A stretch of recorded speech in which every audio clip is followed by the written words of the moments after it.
All right, what up, guys? Welcome back to another episode of the Living the Dream podcast. Today on the show, we have Donna Tashjian. I messed it up. We went over this right before I started this. Tashjian, and she is a life mastery coach. Donna, how you doing?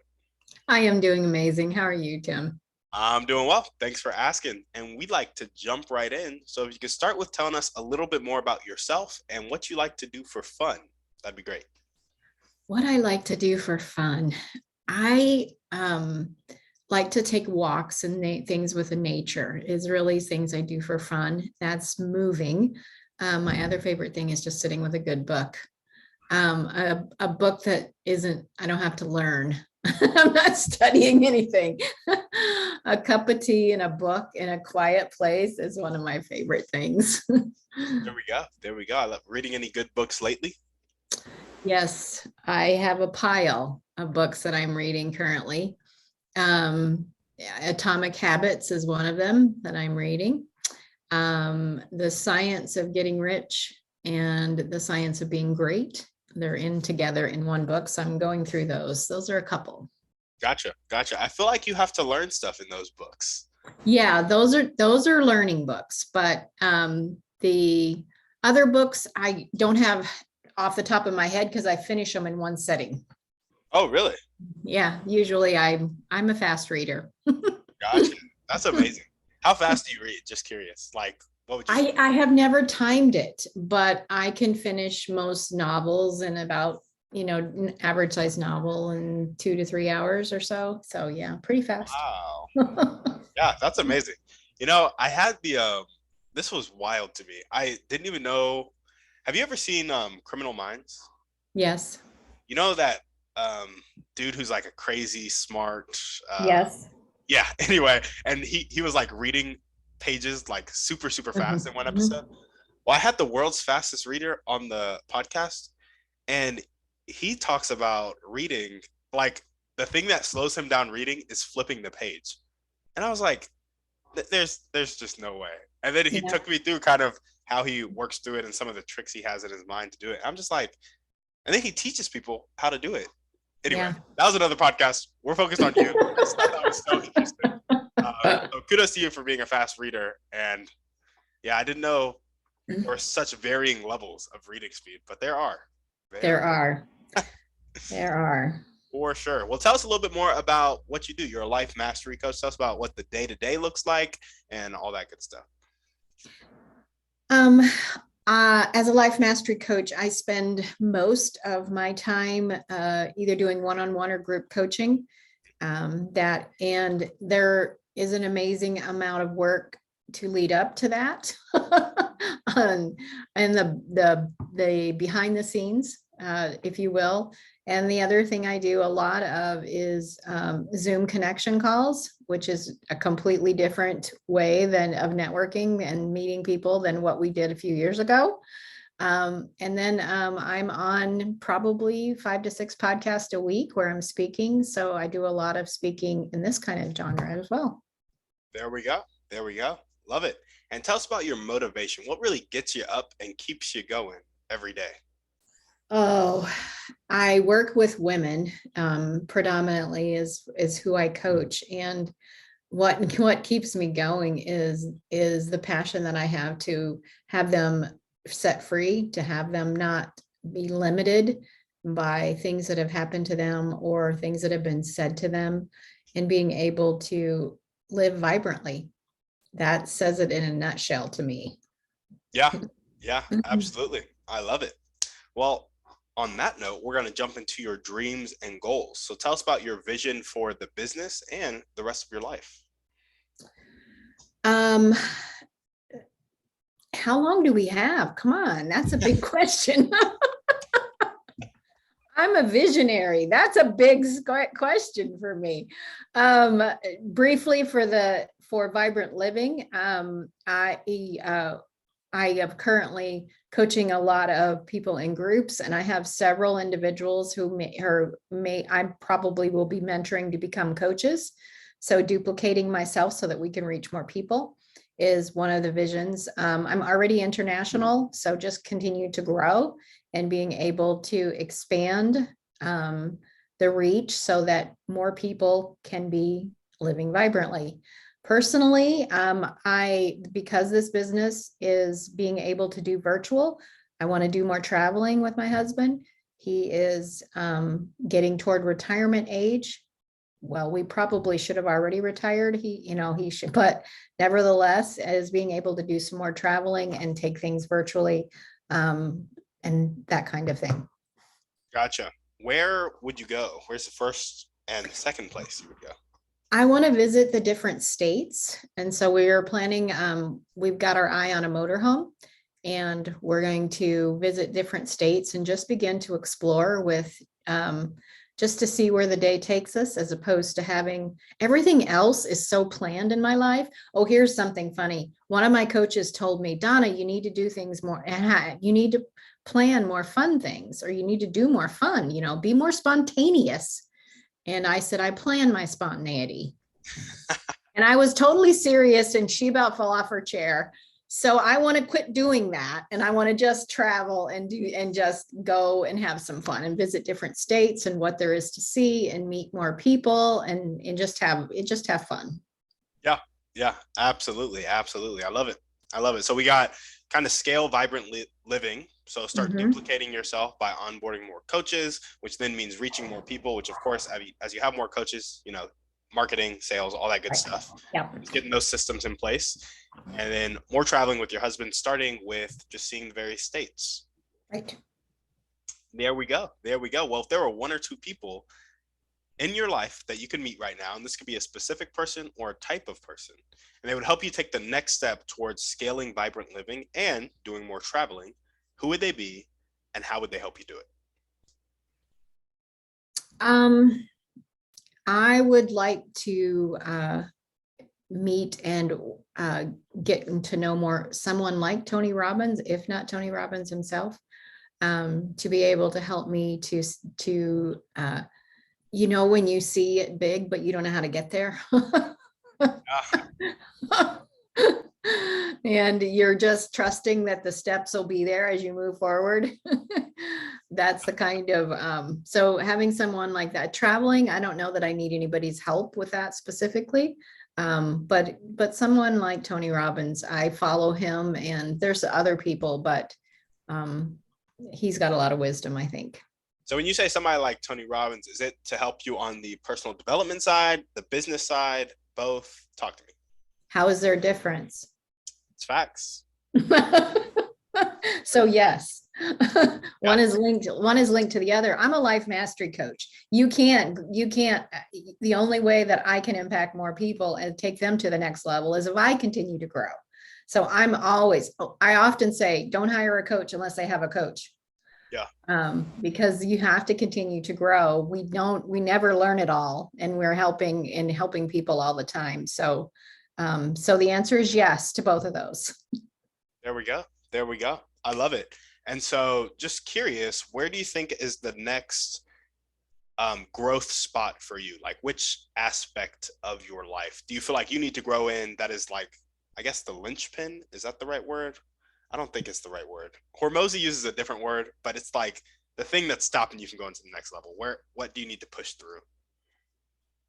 I don't think that there is anything right now. I've really been accelerating in growing. I don't know of anything that I am allowing to stop me right now. There's a lot of great stuff happening. There we go. There we go. Bottlenecks was the word. So there are no bottlenecks. Bottlenecks, yes. Okay. Love it. Love it. Well, cool. If there were one or two things that everyday people could do, so we're talking Sally at the grocery store, to help you accomplish your dreams and goals with scaling vibrant living, what would those one or two things be? Sally at the grocery store knows a woman who's had some kind of painful past and has been in counseling and is not really getting the results she wants. She's a fighter, this friend of hers that she knows, but is not really, it's like, is this all there is to life? I'm just tired of struggling. Is that she would put me in contact with her. because I guarantee a conversation with me, things will change. I love it. I love it. There we go. There we go. Well, now we are going to jump into our thriving three. So, first Okay. question, what's your favorite book, movie, or podcast? Pick one. Mm. My favorite book will probably be where I will go, and that's the Bible. Mm, That's my favorite book. there we go. Do you have a specific book or scripture that kind of sticks out to you when you that you kind of just meditate on? I have a host of them, and I've written books about it. So, but he will do all things greater than you can imagine or think is one of my favorite. And all things work together for good is another one of my favorite. Mm, mm, I love that. Yeah, I'm a big fan of The Power of Positive Thinking, and that's by Norman Vincent Peale. Have you read that book before? Absolutely. It's such a good book, and he talks Time to about read it again. Now that you mentioned it, I'm like, that's a good book. yeah, yeah, absolutely. He talks about just kind of meditating on scripture and Mhm. just kind of really getting it in your head and getting it in your core. So I love that you have those. Cool. Well, what is one way you like to take care of yourself? Hmm. Uh, it's nothing adventurous, but one of my favorite things is a nap. And not long ones, just a little bit to restore, and then I usually then come back and meet some more people. There we go. There we go. No, the power naps really are key, They really are key. especially right around 2 p.m. You start getting like Something sleepy. about that time, I don't know what it is, but yes, that's 2 to 3 is a great period. Hmm. Hmm. Yeah, no, I'm right there with you. And what is one action step you can take right now or continue to take if you're already doing it to meet Tony Robbins? To meet Tony Robbins. Meet and be mentored by Tony Robbins. Oh, I don't know what to do to meet Tony Robbins exactly. um, but an action step that I'm continuing to take is reading and growing and seeking that kind of mentorship of some sort, whether it be him or someone like him. So I'm constantly like reading books. And a lot of times the mentoring doesn't have to be, they can be people that aren't alive anymore. It's reading books like Norman Vincent Peale and, things like that, but just continuing to grow because there's a lot to learn. Yeah. Yeah. And there is a lot of information in books. Yep. And you just get that one sentence and it makes you kind of rethink everything. It opens your mind Everything. to something that just wasn't even remotely Yep. there or possible before. So Absolutely. right there with you. Cool. Well, now we have our final series of questions. And this used to be one question, but I think we kind of arrived at a decent answer for that question. And now I'm kind of expanding on it. And so it requires some pretext. So stick with me here. Okay. So a lot of people have come on the podcast and they've said that the catalyst that helps people change from having a fixed mindset, not willing to accept help, and not willing to accept change, to having a growth mindset, being willing to accept help, and being willing to accept change is a personal choice that happens after either extreme inspiration or extreme desperation. Do you agree, disagree, have anything to add or subtract? I agree. And usually it's pain. Mm-hmm. We are motivated to move away from pain, and sometimes that makes us to make choices that we would have been resistant to otherwise. So yes, I agree with that statement. I love it. I actually so I have this mastermind group for aspiring and beginner entrepreneurs that I'm always trying to grow. And I was in a Facebook group chatting with people, adding value where I can. And this guy was talking about, I think I'm actually talking to him later today. And he was saying how he gets really, he's not desperate enough to change in his life right now. He's just not feeling enough pain. He's kind of complacent where he's at. He's at six figures. He's, him and his wife go on vacation. They have a nice house. They live in a good neighborhood. Kids are like well provided for. everything's kind of good. And I think Tony Robbins calls this like, this is the most dangerous area to be in life, where Mhm. it's just like, it's just good enough, but it's not who you're meant to be type of thing. Mhm. And so my question to you is, do you think, this is way off topic of, it's not way off topic, but it's not the original questions. So I'm just adding on here. Mhm. Do you think that it always needs to be pain that is motivating us? Or do you think once we get to that kind of financial freedom place, it's better to kind of get motivated by something more positive, more fulfilling? I'm not saying pain is negative actually, but Yeah. just that is less stressful than pain. Sometimes, let me rephrase what I mean by pain. Um, for me, for me personally, one of the passions, they often say, I'll rephrase it and then I'll get to that part, is if you see something that makes you mad, or you see something that frustrates you, and perhaps no one else in the room notices it, but you notice it, it's probably something you have an answer for. And to me, when I see women who are living below or less than what God has designed for them and created them to be because of some limiting belief, it causes me physical pain and anger. And so it isn't always pain because of something that happened to me, but it is something that passion doesn't leave even when I wanted to say, I don't want to do this anymore.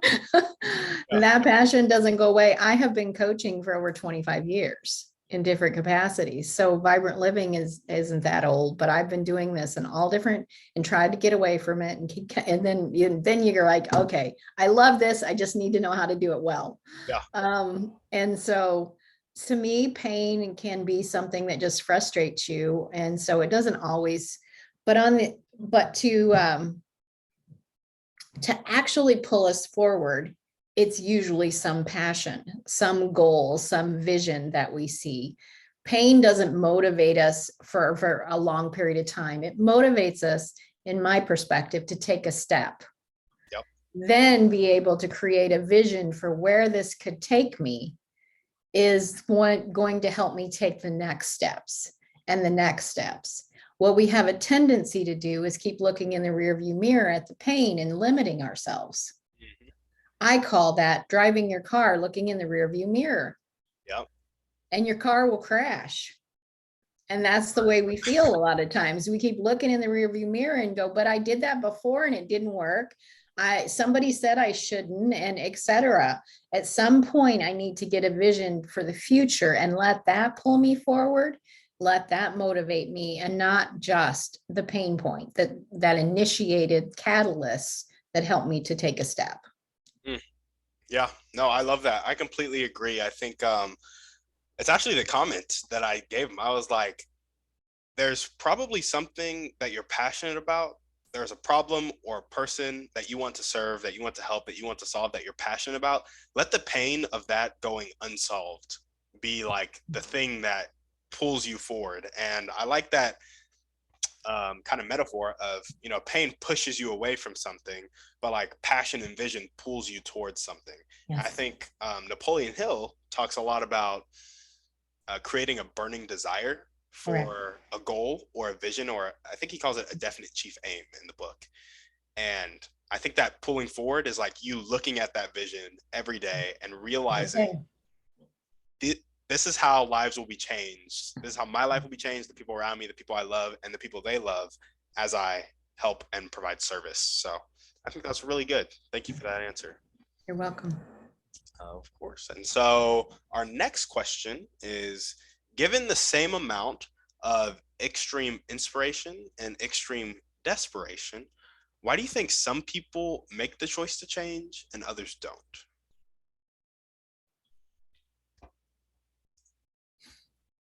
It's what they choose to believe. And it comes down to generally fear. Yeah. It would be the simplest answer I could give is I choose to believe that it's possible, or I choose to believe it's not. And it's fear that keeps us believing. And at some point we have to I think that it's also the inputs I choose to put into me. One of the people that were mentoring me said everybody could be 15 minutes away from depression if we begin to think about all the things that are not right, even the world and our life and things that are wrong in our family. We could all be sad or depressed, want to go to bed, pull the covers over our head and be all afraid. What are we putting into ourselves? And to me, that's a big deciding factor. I'm sure you've heard the story about there's two dogs inside of us. There's the dog that's negative and the dog that's positive, and which one's going to win is the one you feed the most. Yeah. And so it's what am I choosing to listen to? If something makes you fearful, stop doing it. Yeah. It's as simple as that. Begin to choose good books to read or something else. And people are the same way. So choose who you're around. Yep. I think that has a big capacity on whether, because we all feel afraid. That's not something that's ever going to go away. It's just, what am I going to feed the most? Yeah, there we go. I love it. And our next question is that some people need a smaller amount of desperation or inspiration to change, and others need a larger, more consistent amount. Now, I feel like you've already spoken to this, so maybe just repeat yourself briefly, or if you have anything to add, go ahead and add it. But what do you think establishes that breaking point or that threshold of how much inspiration or desperation you need and how consistently you need it? And can it be influenced? You keep adding ands. Oh, I would say that for most people, we start out needing more, especially if we've had some type of difficult past. We start out needing more positive reinforcement. And to me, that would be a big factor on whether or not a person needs more reinforcement, more positive encouragement, those type of things, is because of the belief systems that were created because of whatever happened in their life. But you can grow where that isn't as required. I do that in air quotes, as required as you go forward, you can grow so that you begin to encourage yourself. You don't need someone else to encourage yourself. And things don't rattle you as much because all things are going to work together for good. So it doesn't bother you. It's just like, okay, so this is going to be good. I wonder where the good is, but I'm going to look for it. And so you begin to not be rattled by things that occur in life. Gotcha. I love it. So we start out needing more because of that difficult past that some of us experienced. And so, but with positive reinforcement, positive encouragement, that how much we need at any given point can be changed. Correct. I love it. Cool. Well, one last question. Okay. Now, how far are you into Atomic Habits? Like, how much of it have you read?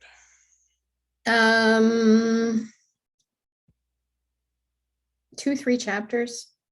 Gotcha. This question talks about some of the content of Atomic Habits.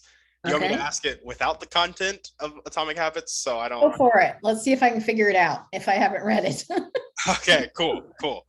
So in Atomic Habits, James Clear talks about the 4 laws of changing your behavior. And the laws are to make it obvious, make it attractive, make it easy, and make it satisfying. Now, before I move forward, I want you to get an avatar of a person in your head. And it's that person who has a really fixed mindset. They're not willing to accept help, and they're not willing to accept change. Kind of keep them in your head. Mm-hmm. So with that person in your head and the context of Atomic Habits, how can we create an environment for that person that makes it obvious, attractive, easy, and satisfying for them to make the choice that will change their life?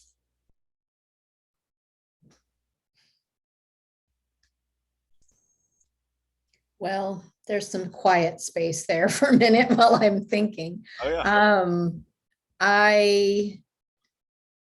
I don't know exactly how to answer that question on how to painting a very clear picture of the reward that could be involved would be one step in the process. But the reward has to coincide with something that they want, that is important to them. It can't be a reward I think they want. So it's a lot of listening to them to see what they actually would love, and painting that picture as a reward would be my suggestion. Gotcha. So listen, learn what they love, and then paint the reward as a clear picture, kind of cast the vision Right. based on what they want. And then just attach action and thought patterns to it, and you'll start to change. You'll start to create an environment in which people can change. Yes, they have to want to. You cannot make a person. I've tried that route. It doesn't work well. Yeah, I've tried that route too, which is why I'm asking these questions, because really big dreams and goals of like increasing the level of wealth across the world to middle class America. Like that's kind of I want everybody's quality of living to be right there. But I know for that to happen, some people are just gonna have to change their habits, their thought patterns, all that good stuff. And so I know I can't change them, but how can I create that environment? That's the idea behind the question. Okay. So yeah, awesome. Well, Donna, is there anything else that you want to chat about before we sign off? No, this has been fun. Cool. Awesome. Well, Donna, thank you so much for coming on the show. My pleasure. Have a great day. You too. And where would it be good for people to kind of contact you, meet you, give you referrals? The easiest way to find me is my website. My name is unusual, so I'm easy to find on social media as well. But my website is the letter I, vibrantliving.com. Okay, there we go. Well, you guys heard her. If you loved what she had to say and you want to send her a referral or you want to get into contact with her, go check out her website. It will be in the show notes. As we always ask, go ahead and shoot this podcast to 1 to 3 people you know need to hear this message. Send us a 5-star review on iTunes, and we're out.